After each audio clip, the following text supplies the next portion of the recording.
Hello students, આજે આપણે chapter 5 એમ commerce પરિચયના MCQs કરવાના છે. સ્ટાર્ટ કરીએ છીએ ફર્સ્ટ એમસીક્યુઝથી. ઇન્ટરનેટના સંદર્ભમાં એમ કોમર્સ એટલે શું? એમ કોમર્સનો ફૂલ ફોર્મ શું છે? Mobile commerce. ઓકે, નેક્સ્ટ પર આવી જઈએ છીએ. ઇન્ટરનેટ ધરાવતા વપરાયેલા સાધનો ઉપયોગ કરી માલ કે સેવાને ખરીદ વેચાણ શું કહે છે? ઇન્ટરનેટના થ્રુ આપણે કોઈ માલ ખરીદીએ કે વેચીએ એને શું કહેવામાં આવે છે? મોબાઈલના થ્રુ વેપાર, મોબાઈલ વેપાર. નેક્સ્ટ છે મોબાઈલ ફોન દ્વારા કરવામાં આવતા ધંધાકીય વ્યવહારને શું કહે છે? મોબાઈલ દ્વારા આપણે કોઈ બી ધંધાના વ્યવહારો કરીએ છીએ એને શું કહેવામાં આવે છે? M commerce, mobile commerce. Okay, mobile commerce કયા સાધન દ્વારા થઈ શકે છે? કયા સાધન દ્વારા આપણે મોબાઈલ કોમર્સ કરી શકીએ છીએ? મોબાઈલ ફોન, સ્માર્ટફોન અને ટેબ્લેટ બધાના થ્રુ કરી શકીએ છીએ. એટલે આન્સર છે આપેલ તમામ. પીડીએનું પૂરું નામ, પીડીએનું ફૂલ ફોર્મ શું છે? Personal digital assistant. શું? Personal digital assistant. Next, mobile commerce દ્વારા ઉપયોગ કરતાના નીચેનામાંથી કયો લાભ થાય છે? મોબાઈલ કોમર્સના થ્રુ કયો લાભ થઈ શકે છે યુઝર્સને, ઉપયોગકર્તાને? તો લવચિકતા અને સાર્વત્રિકતા, એ તથા બી બંને. ઓકે, નેક્સ્ટ, નીચેમાંથી કયું કાર્ય મોબાઈલ કોમર્સ દ્વારા થઈ શકે છે? મોબાઈલ કોમર્સ દ્વારા કયો કાર્ય થઈ શકે છે નીચેમાંથી? હવાઈ ટિકિટની ખરીદી, ફિલ્મ ટિકિટની ખરીદી, રેલવે ટિકિટની ખરીદી, બધી વસ્તુઓ થઈ શકે છે. કરેક્ટ આન્સર આપેલ તમામ. બેંક દ્વારા પોતાના ખાતાદારોને મોબાઈલ પર આપવામાં આવતી સેવાઓને શું કહે છે? બેંકમાંથી આપણને કોઈ એપ્લિકેશન કે ઓનલાઈન ટ્રાન્ઝેક્શન્સ કરવા માટે જે આપણને વસ્તુઓ આપે છે એને શું કહેવામાં આવે છે? તો એને મોબાઈલ બેન્કિંગ કહેવામાં આવે છે. મોબાઈલ ઉપકરણ પર પૂરું પાડવા માટે આવતી શેરબજારમાં લાગતી સેવાનો શું કહે છે? શેરબજારની સેવાઓને મોબાઈલના થ્રુ કરીએ આપણે એને શું કહેવામાં આવે છે? Mobile brokerage. નીચેમાંથી કયો વિકલ્પ મોબાઈલ કોમર્સના ફાયદાઓ દર્શાવે છે? આમાંથી કયો વિકલ્પ છે જે મોબાઈલ કોમર્સના ફાયદાઓ બતાવે છે? તો સરળ ઉપલબ્ધતા અને ગતિશીલતા. શું? ગતિશીલતા એટલે ફાસ્ટ બી થાય છે અને ઉપલબ્ધ બી સરળતાથી થઈ જાય છે. એ તથા બી બંને ઇઝ ધ કરેક્ટ આન્સર. નીચેમાંથી કયા કારણોસર મોબાઈલ કોમર્સ વધુ લોકપ્રિય બન્યું છે? આમાંથી કોના થ્રુ મોબાઈલ કોમર્સનો ઉપયોગ વધી ગયો છે?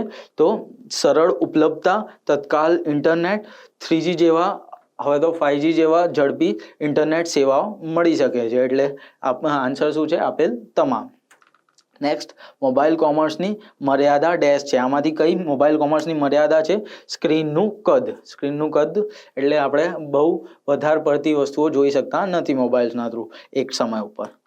નીચે આપેલ વિકલ્પોમાંથી કયો વિકલ્પ મોબાઈલ કોમર્સના મર્યાદા દર્શાવે છે? મર્યાદા કઈ છે? એટલે ડિસએડવાન્ટેજીસ, તો સ્ક્રીનનું કદ, ફાઇલના પ્રકાર બાબતે સુવિધા, વિડીયો દર્શાવવાની ક્ષમતા. આ બધી વસ્તુ આપેલ તમામ ઇઝ ધ કરેક્ટ આન્સર. નીચેમાંથી કયો વિકલ્પ મોબાઈલ ઉપકરણની મર્યાદા દર્શાવે છે? આમાંથી કઈ વસ્તુ મર્યાદા દર્શાવે છે મોબાઈલ ઉપકરણની? સંગ્રહક્ષમતા, સ્ક્રીનનું કદ, કમ્પ્યુટિંગ ક્ષમતા. આપેલ તમામ. D is the correct answer. વ્યવસાયિક હેતુ માટે સ્થાનનીય માહિતી પૂરી પડતી તકનીકોને ઉપયોગની શું કહે છે? જે બી વસ્તુ આપણે વ્યવસાયિક હેતુમાં સ્થાનીય માહિતી આપે છે એને શું કહેવામાં આવે છે? L commerce. લોકેશન આપણને આપે છે, લોકેશન કોમર્સ એને કહેવામાં આવે છે. જીપીએસનો full form global positioning system. GPS global positioning system. Okay, mobile commerce વડે ટિકિટનું બુકિંગ કર્યા બાદ ઉપયોગકર્તા મોબાઈલ પર ડેશ મોકલવામાં આવે છે. એકવાર આપણે ટિકિટ બુકિંગ કરાવી દીધી તો મોબાઈલ કરતા ને ટિકિટ કેવી રીતે મોકલવામાં આવે? તો ઈ ટિકિટ દ્વારા આપણે ટિકિટ મોકલીએ છીએ. મોબાઈલ કોમર્સ વડે નીચેમાંથી કઈ સાઇટમાં રેલવે ટિકિટની બુકિંગ કરાય છે? રેલવે ટિકિટની બુકિંગ કેવી રીતે કરી શકીએ છીએ આપણે? IRCTC, www.irctc.co.in થી આપણે રેલવે ટિકિટ બુક કરી શકીએ છીએ, ટ્રેનની ટિકિટો બુક કરી શકીએ છીએ. મોબાઈલ કોમર્સમાં નીચેમાંથી કઈ વેબસાઇટ હરાજીની સુવિધા આપે છે? હરાજી એટલે ઓપ્શન્સની સુવિધા. આમાંથી કઈ વેબસાઇટ આવે છે? તો eBay, www.ebay.com આપણને હરાજી એટલે ઓપ્શન્સની સુવિધા આપે છે મોબાઈલ્સની અંદર. સ્થાન આધારિત કોમર્સ, એલ કોમર્સમાં સ્થાન અંગેની માહિતી કેવી રીતે દર્શાવવામાં આવે છે? આપણે કોઈ બી લોકેશન જાણવી હોય તો કેવી રીતે જાણી શકીએ છીએ આપણે મોબાઈલ્સની અંદર? અક્ષર સ્વરૂપે, ધ્વનિ સ્વરૂપે, આ બંને રીતથી દર્શાવી શકીએ છીએ. કરેક્ટ આન્સર ઇઝ એ તથા બી બંને. મોબાઈલ ઉપકરણથી જીપીએસનો ઉપયોગ કરી ઉપયોગકર્તા કઈ કામગીરી કરી શકે છે? જીપીએસ શેના માટે હોય છે?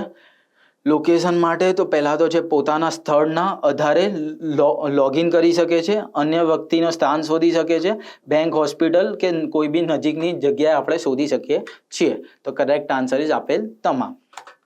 નીચેમાંથી કઈ સિસ્ટમ પૃથ્વીની આસપાસ ભ્રમણ કરતા ઉપગ્રહોનો સમૂહ દ્વારા મોકલતા સિગ્નલના છેડી બિંદુઓથી ઉપયોગ કરે છે? તો શેના થ્રુ? આપણે જીપીએસના થ્રુ આજુબાજુની લોકેશન ટ્રેક કરે છે અને આપણને પરફેક્ટ લોકેશન બતાવે છે.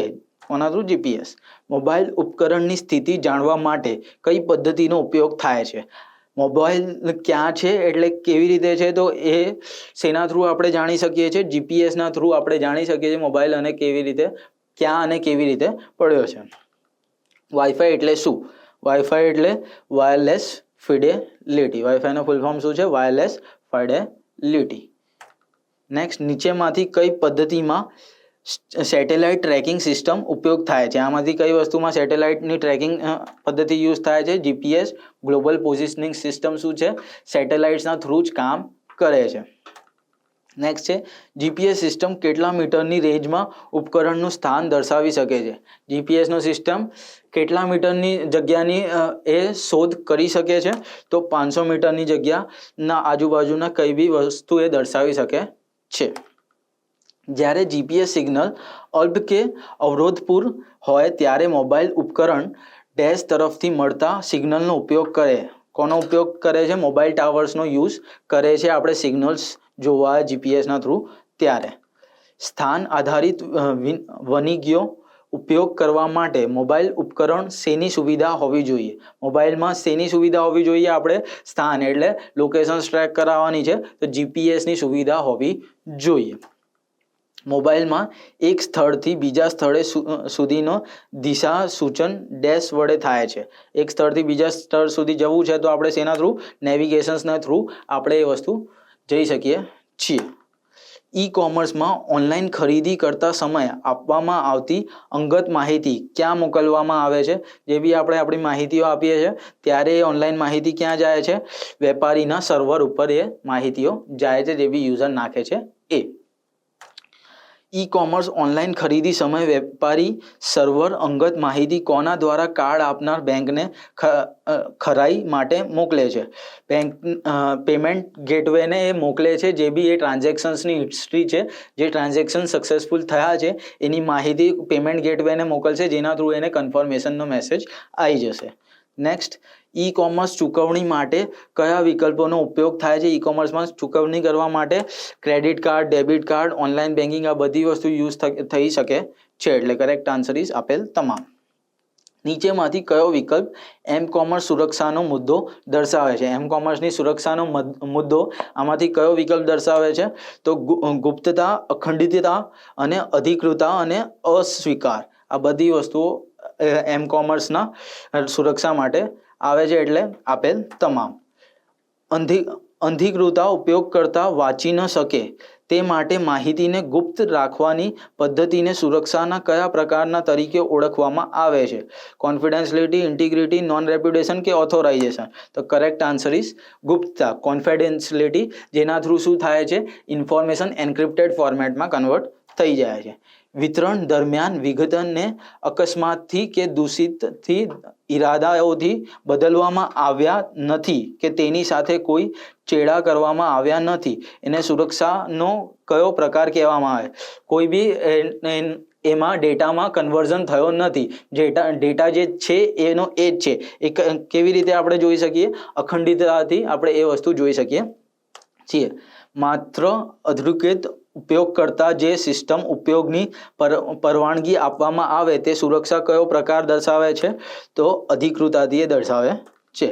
નીચેમાંથી સુરક્ષાનો કયો પ્રકાર ખાતરી આપે છે કે સંદેશ મોકલનાર સંદેશ મોકલ્યો ઇનકાર કરી શકશે નહીં? જેને બી સંદેશ મોકલ્યો છે એ ઇનકાર કરી શકતો નથી કે એને જે ડેટા મોકલ્યો છે. આ કોના થ્રુ આપણે કરી શકીએ છીએ? અસ્વીકારના થ્રુ આપણે આઈડેન્ટિફાઈ કરી શકીએ છીએ કે કોણે સંદેશ મોકલ્યો છે.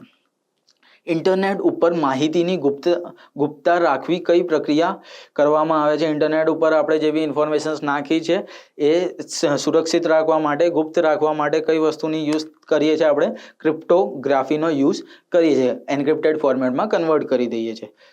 નેક્સ્ટ છે ઇન્ટરનેટ ઉપર અગત્યની માહિતી સાંકેતિક લખાણના સ્વરૂપમાં પ્રસારિત કરવાની પદ્ધતિને શું કહે છે? આમાંથી કોઈ બી આપણે ઇન્ટરનેટ ઉપર જે બી અગત્યની માહિતી છે એને કોન્ફિડન્શિયલિટી માટે રાખવા માટે, એટલે જે વસ્તુ દેખાય નહીં એવા ફોર્મેટમાં રાખવા માટે કઈ વસ્તુનો યુઝ થાય છે? સાંકેતિકરણનો યુઝ થશે. સાંકેતિકરણથી પ્રસારિત કરવામાં આવતા સંદેશાને કોનો ઉપયોગ કરીને મૂળ સ્વરૂપમાં ફેરવામાં આવે છે? કીના થ્રુ આપણે જે બી એન્ક્રિપ્ટેડ ટેક્સ્ટ છે એ એન્ક્રિપ્ટેડ ટેક્સ્ટને ફરીથી ડિક્રિપ્ટ ફોર્મેટમાં એટલે નોર્મલ ફોર્મેટમાં કન્વર્ટ કરી દેવામાં આવશે. શેના થ્રુ? કીઝના થ્રુ. નેક્સ્ટ, ઇન્ટરનેટ પર અગત્ય માહિતી આક્રમણથી સુરક્ષિત રાખવા શેનો ઉપયોગ થાય છે? આપણે માહિતી સુરક્ષિત રાખવા માટે સાંકેતિકરણ એન્ક્રિપ્શનનો યુઝ થશે. ઈ કોમર્સ એમ-કોમર્સ ગ્રાહકને ઇન્ટરનેટ પર મોકલેલ ઓર્ડર કોના દ્વારા પ્રમાણિત કરવામાં આવે છે? ઈ કોમર્સ અને એમ-કોમર્સનો જે ગ્રાહકનો ઇન્ટરનેટ પર મોકલીએ છીએ ઓર્ડર્સ, એ કોના દ્વારા આપણે પ્રમાણિત કરીએ છીએ? તો ટ્રસ્ટેડ થર્ડ પાર્ટી અને ડિજિટલ સિગ્નેચર્સના થ્રુ આપણે એ કન્ફર્મેશન કરીએ છીએ. તો કરેક્ટ આન્સર ઇઝ એ તથા બી બંને. કમ્પ્યુટરને નુકસાન કરે તેવા કોડને શું કહે છે? દૂષિત કોડ, કરપ્ટેડ કોડ કહેવામાં આવે છે. દૂષિત કોડ આપણે ગુજરાતીમાં કહી શકીએ છીએ કમ્પ્યુટરનો નુકસાન કરે તેવા કોડને. ઓકે. ઇન્ટરનેટનો ઉપયોગ કરી કમ્પ્યુટર કે રાઉટર દ્વારા મોકલનારથી પ્રાપ્તકર્તા સુધી વહેતી માહિતીને નોંધ લેતા પ્રોગ્રામને ડેશ કહેવામાં આવે છે. સ્નીફર એને કહેવામાં આવે છે, જે એક જગ્યાએથી બીજી જગ્યાએ ઇન્ફોર્મેશન જાય એને વચમાંથી કરપ્ટ કરી દે એને. નેક્સ્ટ, સ્નીફર પ્રોગ્રામમાં કઈ માહિતી વાંચી શકે છે? સ્નીફર પ્રોગ્રામથી આપણે કઈ માહિતી વાંચી શકીએ છીએ? ક્રેડિટ કાર્ડ નંબર અને પાસવર્ડ, અને બીજું છે ઈમેલનો સંદેશ. આ બંને વસ્તુ આપણે જાણી શકીએ છીએ સ્નીફરના થ્રુ. તો કરેક્ટ આન્સર ઇઝ એ તથા બી બંને. ઇન્ટરનેટનો ઉપયોગ કરતા સમયે નીચેમાંથી કઈ બાબતથી આપણે ચેતવવું જરૂરી છે? જ્યારે બી આપણે ઇન્ટરનેટનો યુઝ કરીએ છીએ કઈ બાબતનું ધ્યાન રાખવું જોઈએ આપણે? તો દૂષિત કોડ, સેવાનો અસ્વીકાર સ્વરૂપ અને સ્નીફિંગ, આ બધી વસ્તુનું ધ્યાન રાખવું જરૂરી છે. કરેક્ટ આન્સર ઇઝ આપેલ તમામ. નીચેમાંથી કયો વિકલ્પ અખંડિત ઉદાહરણ દર્શાવે છે? આમાંથી કઈ વસ્તુ અખંડિતતાનું ઉદાહરણ દર્શાવે છે? તો સાયબર જંગલીયતા, સાયબર સ્નીફિંગ એ વસ્તુ દર્શાવે છે. હયાત વેબસાઇટ પર ઇલેક્ટ્રોનિક પદ્ધતિમાંથી કરવામાં આવતા ગેરકાયદેસર કામોને શું કહેવામાં આવે છે? તો એને સેવા અસ્વીકાર સ્વરૂપે આક્રમણ કહેવામાં આવે છે. લાસ્ટ 49th છે, કયા પ્રકારના આક્રમણથી વેબસાઇટની મૂળ વિગતોને પોતાની વિગતોથી બદલી શકાય છે? આપણી જે મેઇન વેબસાઇટની વિગતો છે, જે ડિટેલ્સ છે, એને બદલવાની હોય તો શેના થ્રુ બદલી શકીએ છીએ? આપણે સાયબર જંગલીયતાથી આપણે એ વસ્તુ બદલી શકીએ છીએ. એન્ડ લાસ્ટ ઇઝ, ઇન્ટરનેટ પર કોઈના ફોટોગ્રાફ પર કરવામાં આવતા દૂષિત ફેરફારોને શું કહેવામાં આવે છે? આપણા ફોટોઝને ચેન્જીસ કરી દે એને શું કહેવામાં આવે છે? સેવાના અસ્વીકાર સ્વરૂપને આક્રમણ. A is the correct answer. Okay, thank you.